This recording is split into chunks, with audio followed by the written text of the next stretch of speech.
여러분 평안하셨습니까? 지금은 지구촌이 큰 병을 앓고 있는 것 같습니다. 어떤 곳에서는 40도가 넘는 무더위, 또 어떤 곳에서는 많은 비, 이것 때문에 많은 사람들이 어려움을 겪고 있습니다. 이럴 때일수록 우리 마음속에 그들의 아픔을 공감해 줄 수 있는, 또 그리고 기도해 줄 수 있는 그런 우리가 되어야 할 겁니다. 우리 같이 이 시간에 신앙 고백하심으로 하나님 앞에 수요 예배 드리겠습니다. 같이 신앙 고백합니다.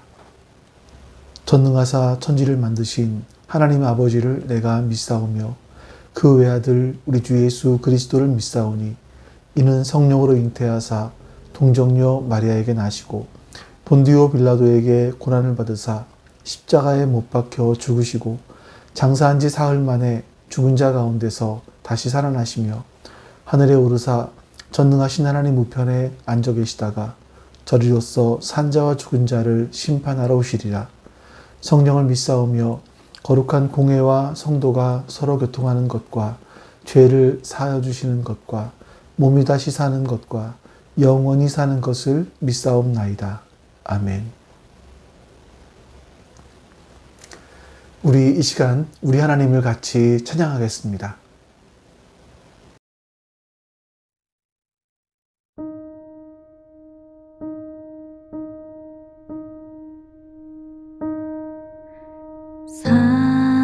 사랑하는 내 딸아,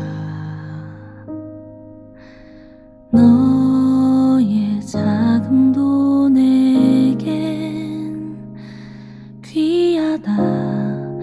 너와 함께 걸어가는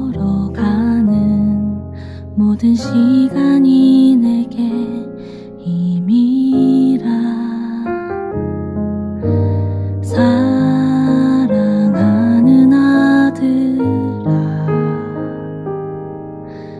내 연약함도 내겐 금이라. 너로 인해 잃어버린 나의 양들이 돌아오리라.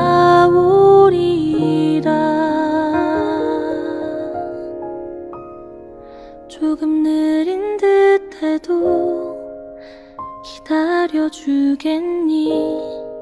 조금 더딘 듯해도 믿어줄 수 있니? 네가 가는 그 길 절대 헛되지 않으니 나와 함께 가자. 앞이 보이지 않아도 나아가 주겠니? 이해되지 않아도 사랑해 주겠니? 너의 눈물의 기도 잊지 않고 있으니 나의 열심으로 이루리라.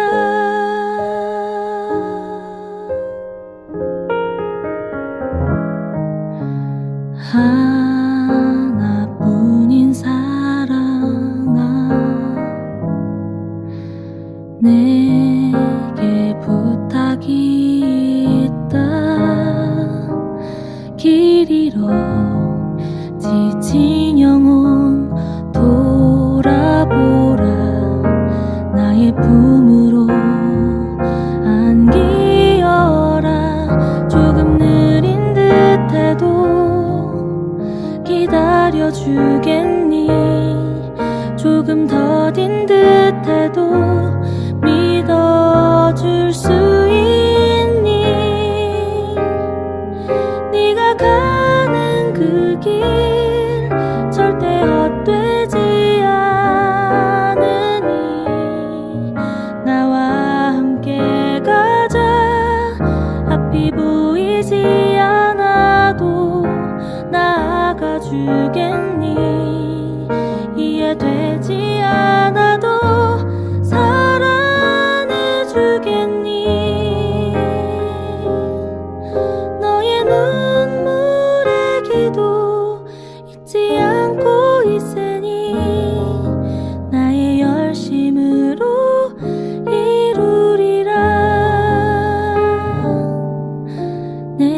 그 땅을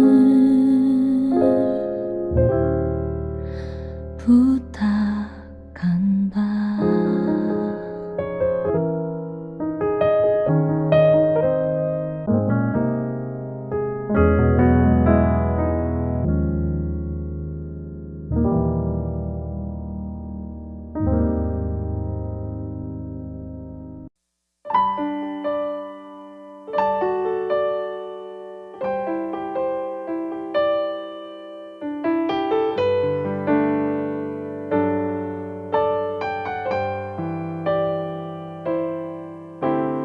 나의 가는 길 주님 인도하시네. 그는 보이지 않아도 날 위해 일하시네. 주 나의 인도자 항상 함께 하시네. 사랑과 힘 베푸시며 인도하시네. 인도하시네.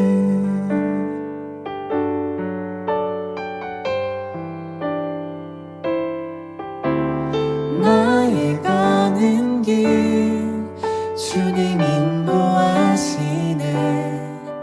그는 보이지 않아도 날 위해 일하시네. 주 나의 인도자 항상 함께 하시네. 사랑과 힘 베푸시며 인도하시네. 인도하시네. 나의 가는 길 주님 인도하시네. 그는 보이지 않아도 날 위해 일하시네. 주 나의 인도자 항상 함께 하시네. 사랑과 힘 베푸시며 인도하시네. 인도하시네.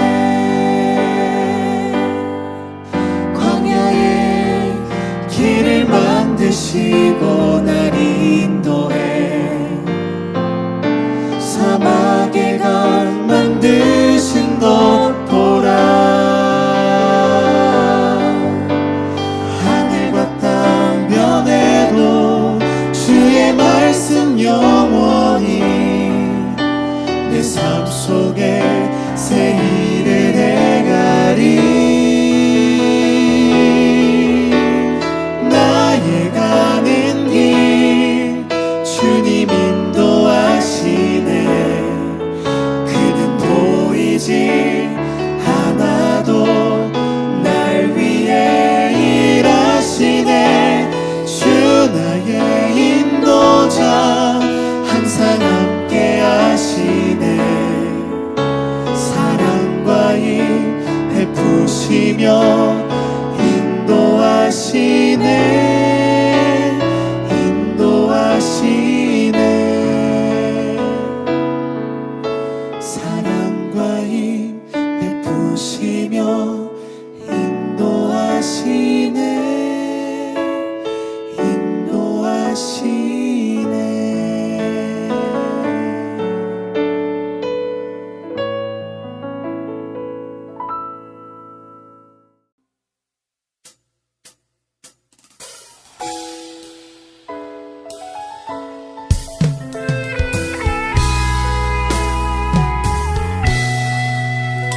내 진정 사모하는 친구가 되시는 구주 예수님은 아름다워라.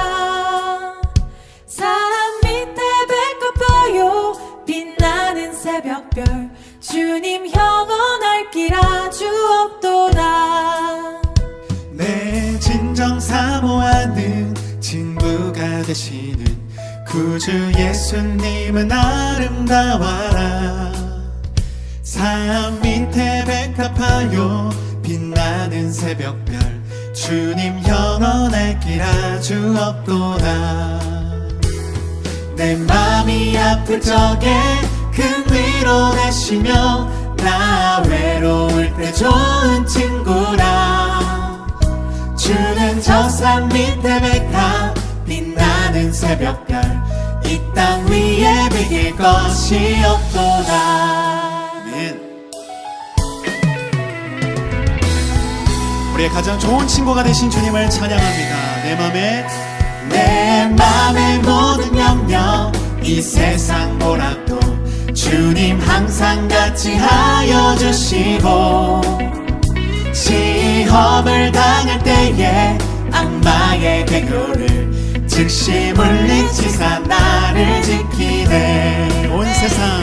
온 세상 날 버려도 주 예수 안 버려 끝까지 나를 돌아보시니 주는 저 산 밑에 백합 빛나는 새벽별 이 땅 위에 비길 것이 없도다. 우리 바로 내 마음을 다하여서 주님을 따르면 길이 나를 사랑하리니 물불이 두렵지 않고 장검도 겁없네. 주는 높은 산성 내 방패시라. 내 영혼 먹이시는 그 은혜 누리고 나 친히 주를 뵙기 원하네.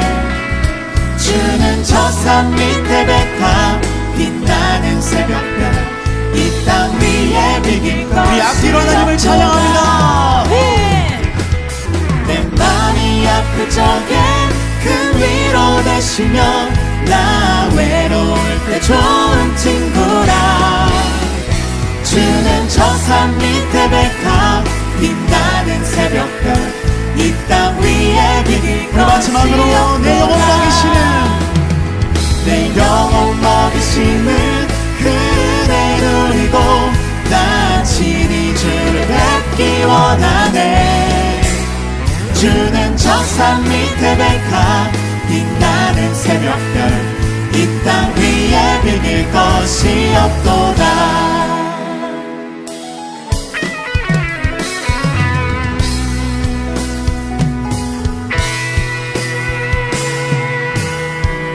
아멘.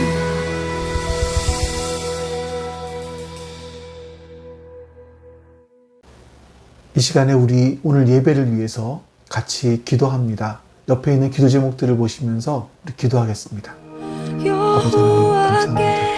선하신 주님께서 우리 가운데 함께 하시고 우리에게 주의 은혜를 베풀어 주시옵소서. 하나님께서 기뻐하시는 그 뜻을 우리 가운데 허락하여 주시고 그 은혜를 우리 가운데 허락하여 주시옵소서. 주님을 바라보며 믿음으로 살아갈 수 있고 주님의 은혜를 소망하며 믿음으로 살아갈 수 있도록 역사하여 주시옵소서. 오늘도 우리를 지키시고 그 하나님 앞에 감사하고 예배할 수 있도록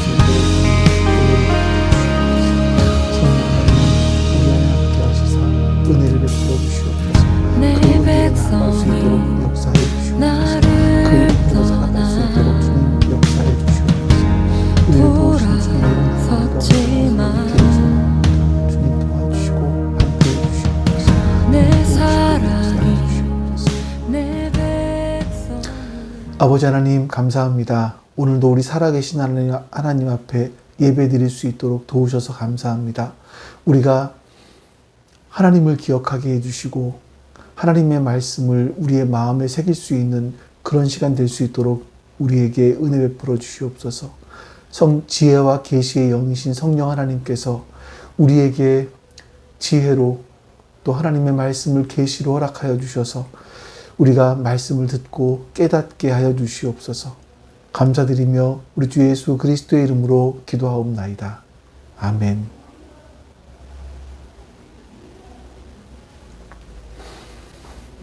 오늘 여러분과 함께 나눌 말씀은 고린도전서 14장 20절에서 25절까지 말씀입니다. 고린도전서 14장 20절에서 25절입니다. 형제자매 여러분, 생각하는 데는 아이가 되지 마십시오. 악에는 아이가 되고 생각하는 데는 어른이 되십시오. 율법에 이렇게 기록되어 있습니다. 주님께서 말씀하시기를 내가 방언을 하는 사람의 혀와 딴 나라 사람의 입술로 이 백성에게 말할지라도 그들은 나의 말을 듣지 않을 것이다 하셨습니다. 그러므로 방언은 신자들에게 주는 표징이 아니라 불신자들에게 주는 표징이고, 예언은 불신자들에게 주는 것이 아니라 신자들에게 주는 것입니다. 온 교회가 한자리에 모여서 모두가 방언으로 말하고 있으면 갓 믿기 시작한 사람이나 믿지 않는 사람이 들어와서 듣고 여러분을 미쳤다고 하지 않겠습니까? 그러나 모두가 예언을 말하고 있으면 갓 믿기 시작한 사람이나 믿지 않는 사람이 들어와서 듣고 그 모두에게 질책을 받고 심판을 받아서 그 마음속에 숨은 일이 드러나게 됩니다. 그래서 그는 엎드려 하나님께 경배하면서 참으로 하나님께서 여러분 가운데 계십니다 하고 환히 말할 것입니다. 아멘. 우리가 지난주에는 신령한 것을 사모하되 특별히 예언을 사모하라 이런 말씀을 같이 나눴었습니다. 우리가 지난주에 다 말씀을 보지는 못했습니다만 18절과 19절에 이런 말씀이 기록되어 있습니다. 나는 여러분 가운데 누구보다도 더 많이 방언을 말할 수 있음을 하나님께 감사합니다. 그러나 나는 방언으로 만마디 말을 하기보다도 다른 사람을 가르치기 위하여 나의 깨친 마음으로 교회에서 5마디 말을 하기를 원합니다. 이게 바울이 자신의 고백을 하는 거죠. 바울 자신도 방언을 할 수 있다라고 합니다. 방언에 대한 자부심을 가지고 있었던 고린도 교회 교인들보다 더 방언을 많이 말한다라고 하는 거죠. 그러나 방언으로 만마디의 말을 하는 것보다 자신은 다른 사람을 가르치기 위해서 나의 깨친 마음으로 그 말씀을 깨우쳐서 그 깨우친 것을 가지고 5마디의 말을 하기를 원한다 이렇게 말을 합니다. 왜냐하면 방언이라는 것은 남이 알아듣지도 못하고 의사소통이 되지 않습니다. 그래서 그런데도 공적 예배에서 방언으로 기도하고 방언으로 말을 한다는 것은 한 가지 이유밖에는 없겠죠. 그것은 나를 과시하기 위해서인 겁니다. 그것보다 다른 사람에게 하나님의 말씀을 가르치기 위해서 그 하나님의 말씀을 깨닫고 깨우쳐서 5마디의 말을 한다면 이걸 예언이라고 할 수도 있지 않겠습니까? 나는 그것을 더 하기 원한다 라고 말을 하는 거죠. 여러분 다시 한번 강조합니다. 예언이 뭡니까? 예언은 미리 했죠. 미래의 일을 미리 알고 알아맞추는 것이 아니라 예언은요, 맡을 일, 하나님의 말씀을 맡은 겁니다. 그 예언자는 누구냐? 하나님의 말씀을 맡아서 그 말씀으로 우리의 과거의 역사를 해석해주고 현재의 역사를 해석해주고 미래에 대해서 통찰력을 갖게 해주는 것입니다. 이런 사람들을 예언자라고 할 수 있습니다. 뿐만 아니라 예언자는요, 하나님의 말씀을 받아서 그 말씀을 내가 먼저 깨우치고 그래서 그 말씀의 의미를 해석해주는 사람들을 가리키는 거죠. 그렇기 때문에 예언자라고 하면 설교자만을 말하는 것이 아니라 여러분들 모두도 예언자라고 말할 수 있을 겁니다. 자, 그럼 여러분, 우리가 이 시대에 하나님의 말씀을 맡은 예언자들로서 우리가 이 시대에 해야 될 예언은 뭐겠습니까? 하나님께서 이 세상을 심판하실 것이고 우리 눈에 보이는 이 모든 것들은 다 불에 타서 사라질 것들이라는 겁니다. 그러니 이 세상의 것들에 목매지 말자라는 거죠. 그리고 우리는 하나님이 주신 새하늘과 새 땅을 바라보면서 살아가자. 우리는 이것을 이 시대를 살아가는 사람들에게 예언을 해야 됩니다. 자, 조금만 다른 방향으로 생각을 해보자면 여러분, 우리가 나를 높이고 나를 자랑하기 위해서 수만 마디의 말을 하는 것, 이건 다 유익이 없는 거죠. 오히려 상대방에게 하나님의 뜻을 전하기 위해서 짧은 말을 할지라도 그것이 더 중요하다. 그 예언을 하는 것이 더 중요하다. 그럴 때 생명의 역사가 일어날 수 있게 되어지는 겁니다. 근데 제가 요즘에 이 예언과 방언 이런 것에 대해서 좀 공부를 하다 보니까 이제 예언과 방언에 대한 특히나 방언에 대한 더 극명하게 대립하는 두 가지 주장이 있었습니다. 그 은사주의를 주장하시는 분들은요, 이 고린도 교회 교인들에게 나타났던 이런 방언, 환상, 이적, 이런 은사들을 굉장히 중요하게 생각을 했습니다.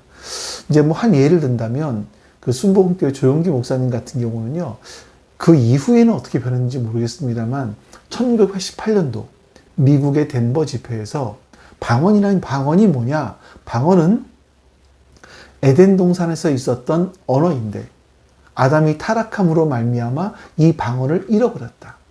그래서 이 성도들이 방언으로 기도를 많이 하면 처음의 세계, 에덴의 언어를 우리가 회복하게 되는 것이다. 이렇게 가르치기도 하셨다고 합니다. 그래서 은사 운동을 하시는 분들은 아직 방언을 받지 못한 사람들은 아직 성령을 받지 못한 사람이다. 이렇게까지 주장하기도 했죠. 그런데 여기에 대해서 반작용인지 어떤 지적인 신앙을 강조하시는 분들이 있잖아요. 그러니까 이런 분들은 은사주의 운동을 하시는 분들에 대해서 이건 성경적이 아니다. 그런 일들은 신앙을 미신화할 수 있다. 미신화시킬 수 있다. 라고 걱정하면서 이런 주장을 하죠. 은사주의는, 은사운동은 사도시대로 끝났다. 그렇기 때문에 지금은 은사가 아니라 말씀에만 집중하는 신앙을 가져야 된다. 이렇게 주장을 하기도 합니다.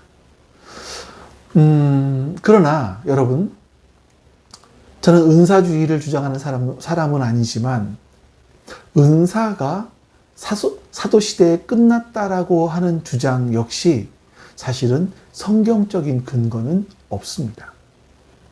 모든 은사는요, 성령 하나님께서 교회를 세우기 위해서 주시는 거죠. 그렇기 때문에 교회를 세우기 위해서 필요하다고 보시면 지금 이 시대에도 하나님은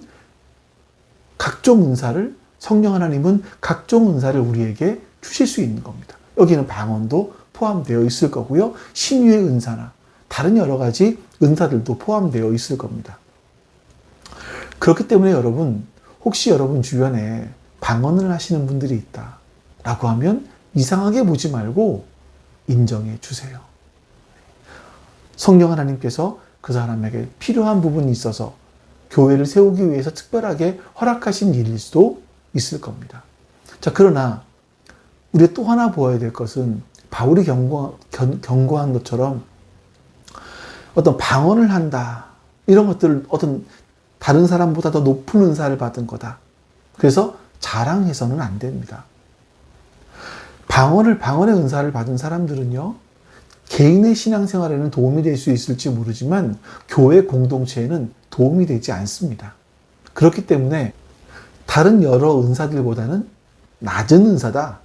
이렇게 생각하시는 것이 더 옳아 보입니다. 자, 그리고 이제 그 연장선에서 20절에서 바울은 우리에게 이런 말씀을 하고 있습니다. 우리 20절 말씀을 보겠습니다. 형제자매 여러분, 생각하는 데는 아이가 되지 마십시오.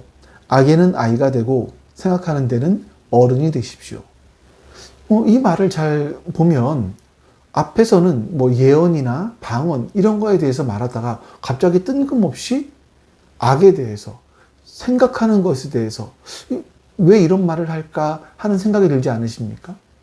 근데 지금 사도 바울은요, 14장을 쓴 목적이 방언과 성령의 은사에 대해서 말하고 있지 않습니까?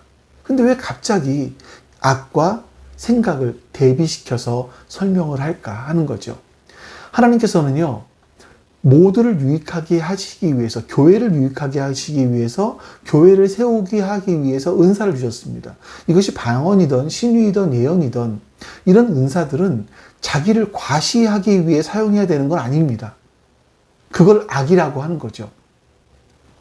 여러분, 은사는요, 성령 하나님께서 교회를 세우기 위해서 주신 것이에요. 우리에게 은사를 주신 성령께서 내 안에 계신다는 것은 우리 주일날 계속 나누는 말씀처럼 하나님께서 예수 그리스도를 머리로 해서 세상을 통일시키시고 회복시키셔서 그 회복시키시고 통일시키신 그 하나님의 나라를 우리에게 상속시켜 주실 것에 대한 보증이라고 말씀을 드렸습니다. 그래서 성령 하나님을 통해서 우리에게 은사가 주어진다는 것은요, 예수님께서 자기의 몸된 교회를 고아처럼 벌어두지 않으시고 친히 다스리고 계신다라는 증거이기도 해요. 하나님이 너와 함께 하신다라는 증거이기도 해요.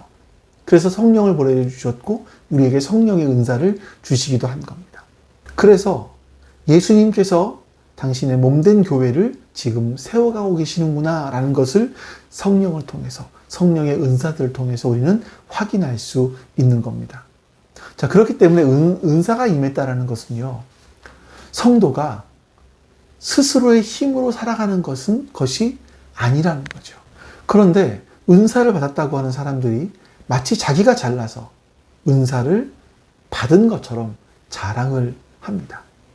여러분, 우리 역시 비슷할 수 있습니다. 자기에게 어떤 은사가 나타난다면, 아니, 뭐 꼭 은사만이 아니더라도, 예언이나 방언이나 이런 은사가 아니더라도 자기에게 무언가 특출한 달란트가 있다라고 했을 때 이런 생각을 합니다. 나는 특별하니까. 내가 이런 은사, 나에게 이런 달란트가 있지. 나는 영적으로 뛰어난 사람이고 나는 성숙한 사람이야. 이런 생각을 할 수 있다라는 겁니다. 근데 바울은요, 자신이 사도가 된 것에 대해서 자신이 다른 사람보다 더 뛰어났기 때문에 된 것이라 말하지 않습니다. 오히려 그것은 하나님의 은혜라고 얘기를 하죠. 우리가 한번 디모데전서 1장 말씀을 읽어보도록 하겠습니다. 그러므로 예수께서 죄인을 구원하시려고 세상에 오셨다고 하는 이 말씀은 믿음직하고 모든 사람이 받아들일 만한 말씀입니다. 나는 죄인의 우두머리입니다. 그러나 하나님께서는 나에게 자비를 베푸셨습니다. 그 뜻은 그리스도 예수께서 끝없이 참아주심의 한 사례를 먼저 나에게서 드러내 보이심으로써 앞으로 예수를 믿고 영생을 얻으려고 하는 사람들의 본보기로 삼으시려는 것입니다.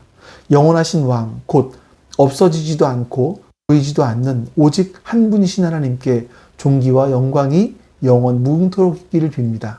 아멘.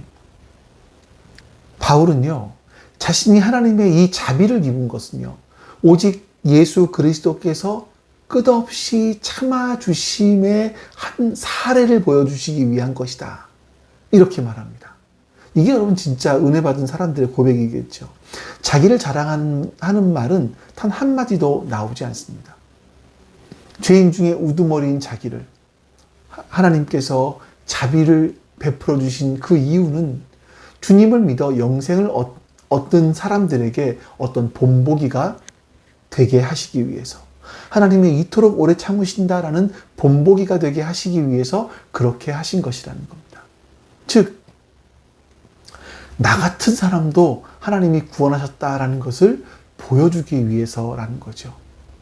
이런 모습이 은혜와 은사를 받은 사람들의 모습입니다. 그래서 자기의 자랑은 없고 오직 하나님께만 존귀와 영광을 돌린다라고 고백하는 겁니다. 우리 본문에 21절, 22절 말씀, 23절 말씀을 보겠습니다.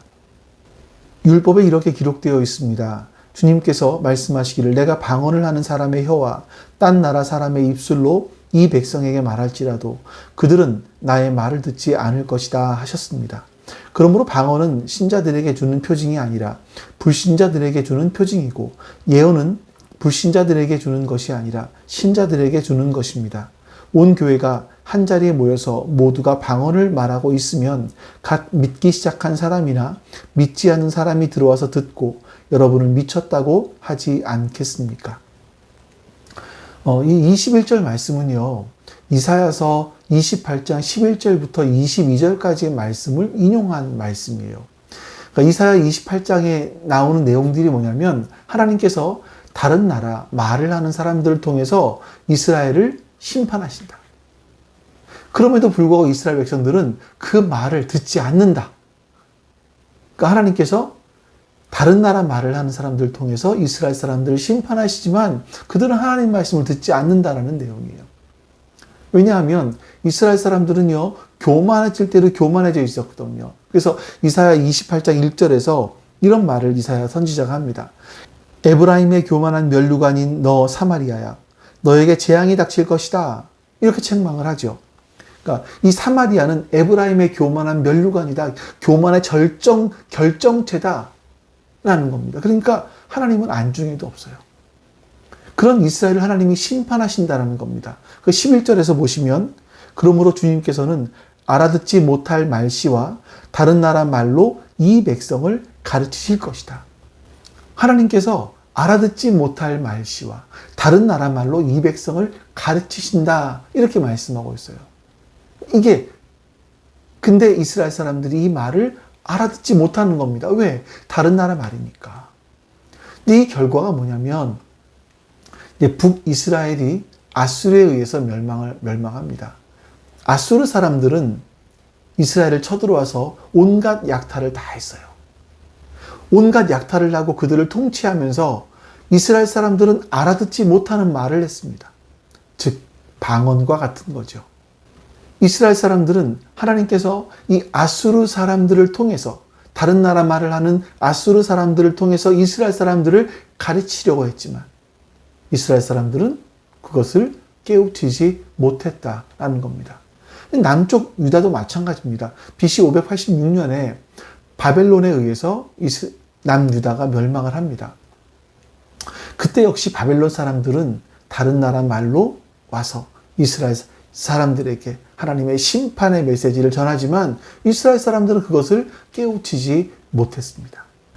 사도 바울이 방언에 대해서 말을 하면서 왜 이사야서 28장 말씀을 인용하는가 하면 그것은 공적인 예배에서 방언을 말하는, 방언으로 기도를 하고 방언으로 말하는 고린도 교인들을 향해서 지금 너희들의 모습이 바로 이방인들이 쳐들어와서 이방 말로, 다른 나라 말로 이스라엘 사람들에게 말을 하는 것과 다른 게 뭐가 있느냐라는 겁니다.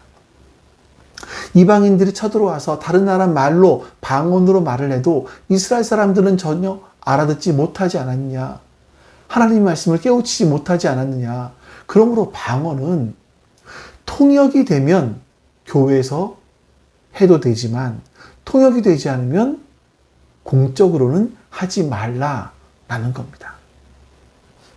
그리고 22절 말씀에 보시면 방언은 믿는 신자들에게 주는 표징이 아니라 믿지 않는 불신자들에게 주는 표징이다. 이렇게 얘기를 합니다. 이 말씀 때문에 좀 고민을 많이 했습니다. 이제 보통 이 말씀을 보면 방언을 하는 것은 믿지 않는 사람들이 이 방언하는 것을 듣고 야, 저 사람들이 믿는 신은 진짜인가 보다. 아, 저 사람들은 신과 직통을 하는구나. 이렇게 알게 해서 사람들에게 하나님의 살아계심을 증거하는 표징이 될 거다. 이렇게 해석을 하시는 분들이 있습니다. 자, 그런데 이렇게 보면 그 앞에 21절 말씀과 그 뒤에 23절 말씀과는 정반대되는 말씀이 돼요. 아니, 방언을 하는 것이 하나님의 살아계심을 증거하는 표징이 된다면 왜 바로 그 뒤에서 갓 믿기 시작한 사람들, 또 믿지 않는 사람들이 교회에 들어왔을 때 방언하는 걸 보면서 야, 저 사람들 미쳤다라고 생각을 하겠느냐라는 거죠. 저는요, 이런 해석은 이 본문의 말씀을 정반대로 본 것이 아닌가라고 생각을 합니다.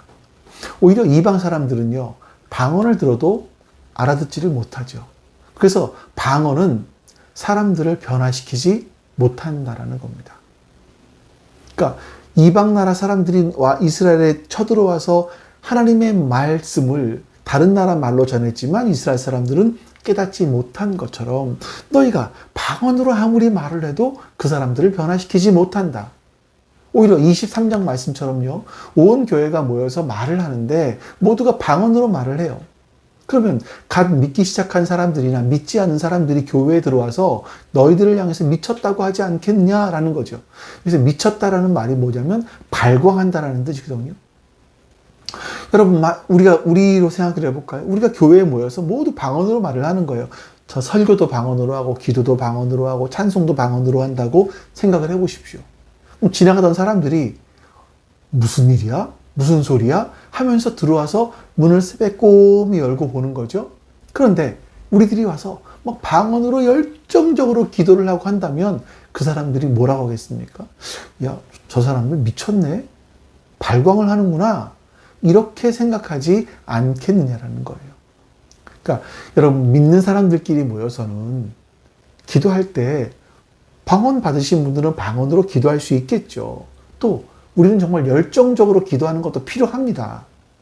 그런데 요즘 보면 때때로 이제 기독교 내에서 어떤 기도회를 한다. 근데 어디서 하느냐면 시청 앞 광장에서 한다. 이런 경우들이 있잖아요. 그럴 때마다 방송국 카메라가 오기도 하고 때로는 지나가는 사람들이 보기도 해요. 근데 우리가 어떻게 기도하느냐는 굉장히 중요할 것 같습니다. 만약에 그런 자리에서 열정적으로 막 방언으로 기도한다고 생각을 해보십시오. 그럼 사람들이 기독교를 뭐라고 볼 것인가? 아, 그 모습을 보면서 야, 저 사람들은 참 대단한 사람들이네. 저렇게 막 신의 언어로 기도를 하네? 라고 생각을 할 것인가? 아니면 이상한 집단이라고 생각을 할 것인가?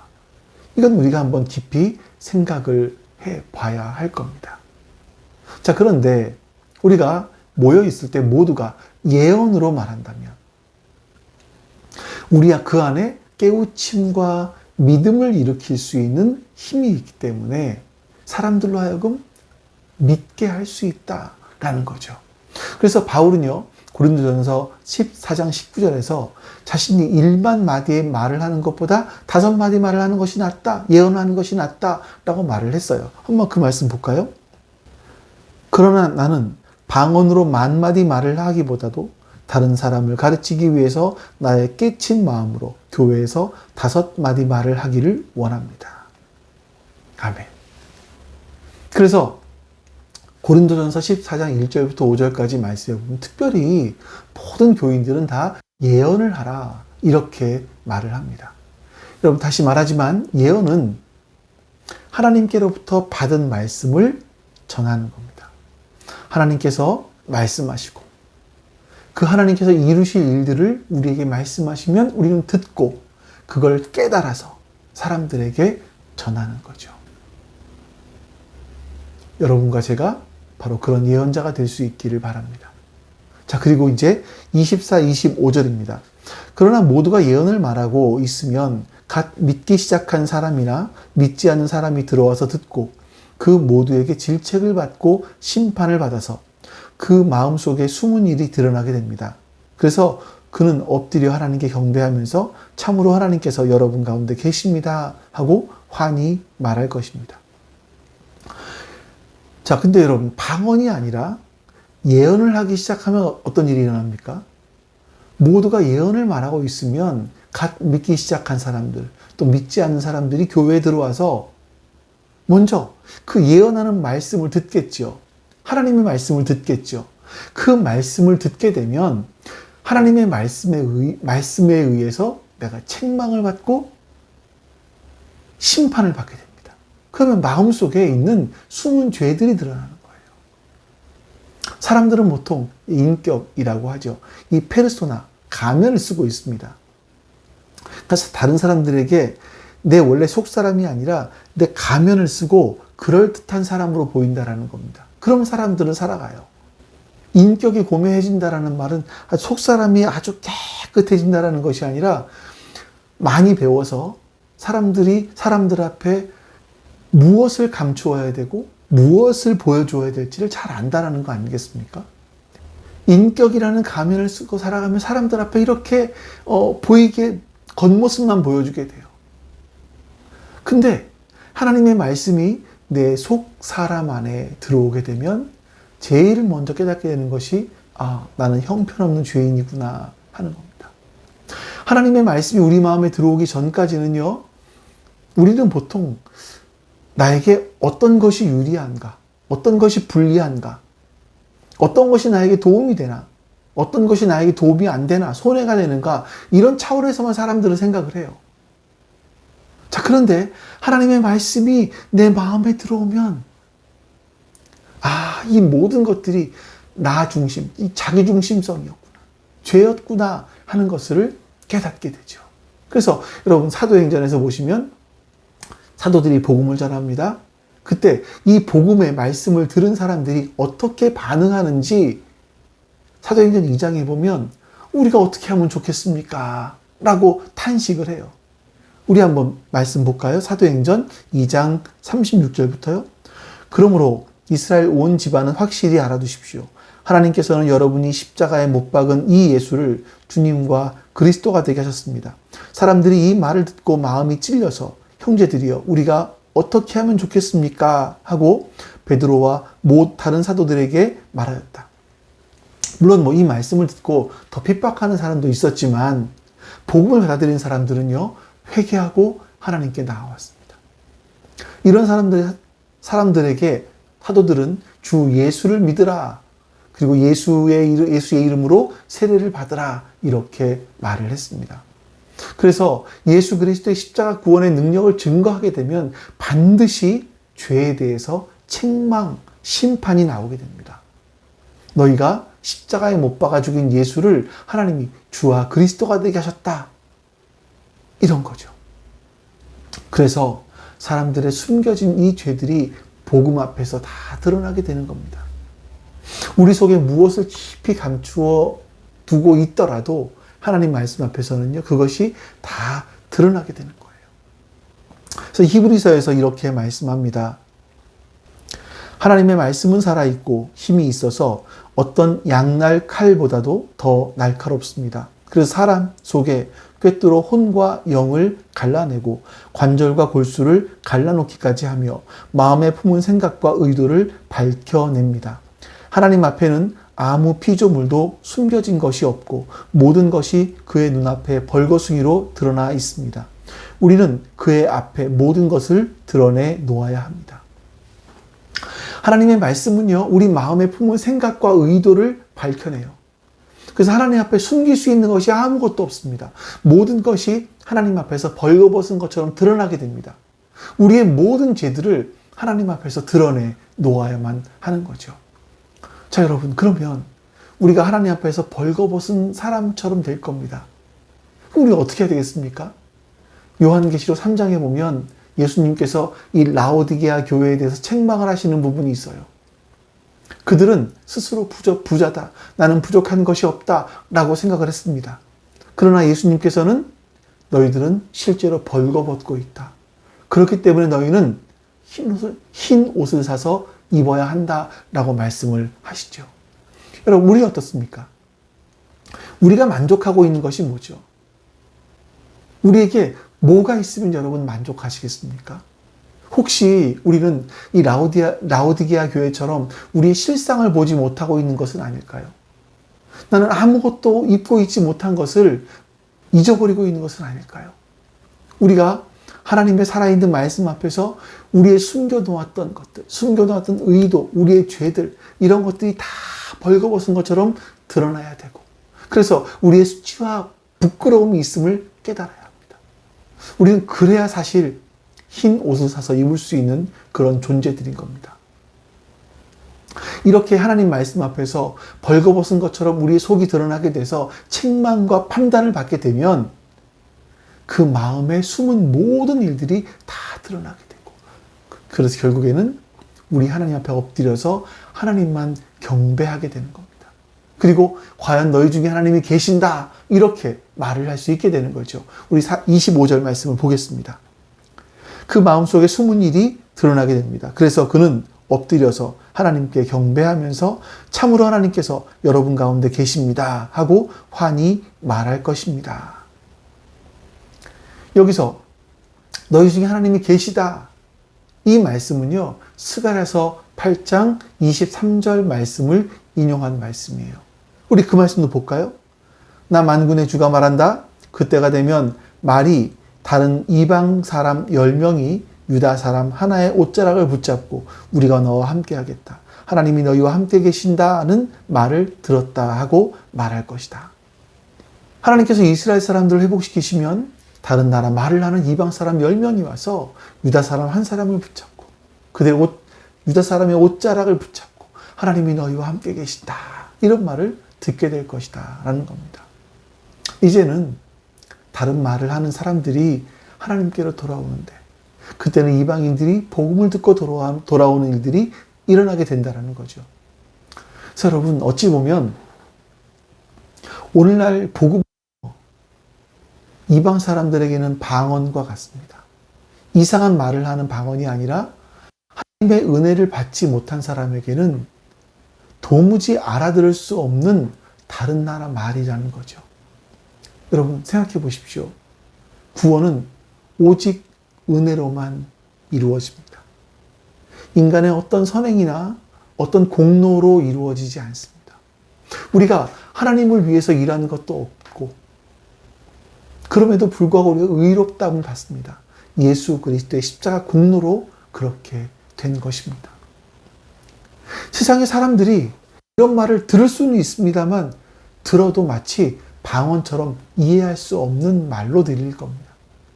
그러나 하나님의 은혜를 받은 우리들은요, 그 말씀을 들을 때마다 아멘으로 화답할 수 있게 되는 거죠. 그리고 하나님을 경배할 수 있게 되는 겁니다. 여러분, 이 모든 것들은 예수 그리스도의 십자가 공로로 이루어진 일입니다. 그래서 우리는 하나님께 감사할 수밖에 없는 겁니다.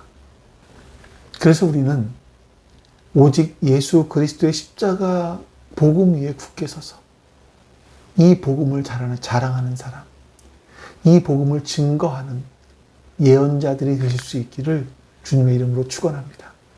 우리 같이 이 시간 하나님께서 오늘 우리에게 주신 말씀을 묵상하면서 잠시 하나님 앞에 머물러 있겠습니다.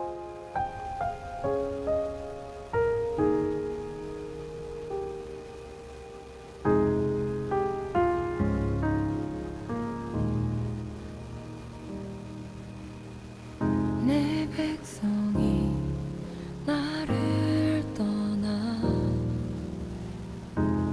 돌아섰지만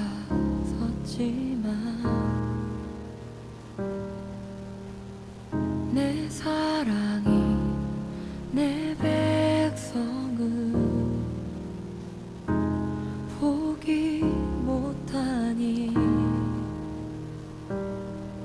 내 모든 이제 하나님 앞에 기도합니다. 우리 기도하실 때 특별히 이번 수혜로 어려움을 당한 이들을 위해서 또한 같이 한번 기도하는 시간을 갖겠습니다. 같이 주신 말씀과 어려움을 당한 분들을 위해서 같이 기도합니다.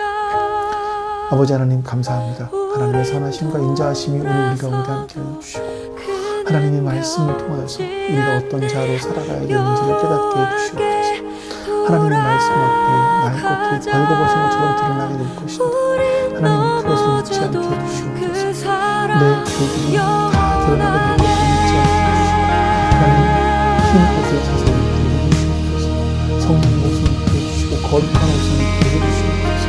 그러면 내 거룩한 의지로 주님 앞에 주 앞에 나갈 수 있도록 주님 주시옵소서.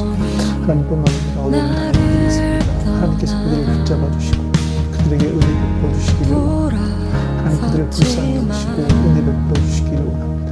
하나님 어려움을 당하는 그들에게 하나님의 은혜가 넘쳐나게 하여 주시고 하나님의 도우심이 함께해 주시기를 원합니다. 주님 도와주시고 함께해 주시옵소서. 은혜를 주시고 역사해 주시옵소서.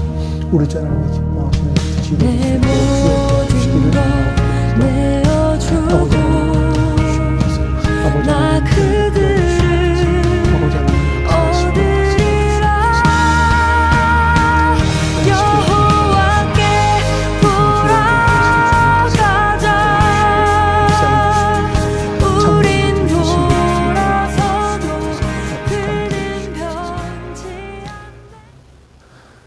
아버지 하나님 감사합니다. 오늘도 하나님 말씀 앞에 있게 해주셔서 감사드리고 또한 우리에게 깨달음을 주셔서 감사합니다. 우리가 깨달은 말씀대로 살 수 있도록 은혜를 더하여 주시옵소서. 그리고 이번 수혜를 통하여서 어려움을 당하고 있는 이들에게 하나님 위로하여 주시옵소서. 하나님의 도우시는 은혜가 그들 가운데 함께 해 주시옵소서. 감사드리며 우리 주 예수 그리스도의 이름으로 기도하옵나이다. 아멘. 하늘에 계신 우리 아버지여, 이름이 거룩히 여김을 받으시오며 나라가 임하시오며 뜻이 하늘에서 이루어진 것 같이 땅에서도 이루어지이다. 오늘 우리에게 일용할 양식을 주시옵고 우리가 우리에게 죄진 자를 사하여 준 것 같이 우리 죄를 사하여 주시옵고 우리를 시험에 들게 하지 마시옵고 다만 악에서 구하시옵소서. 나라와 권세와 영광이 아버지께 영원히 있사옵나이다. 아멘.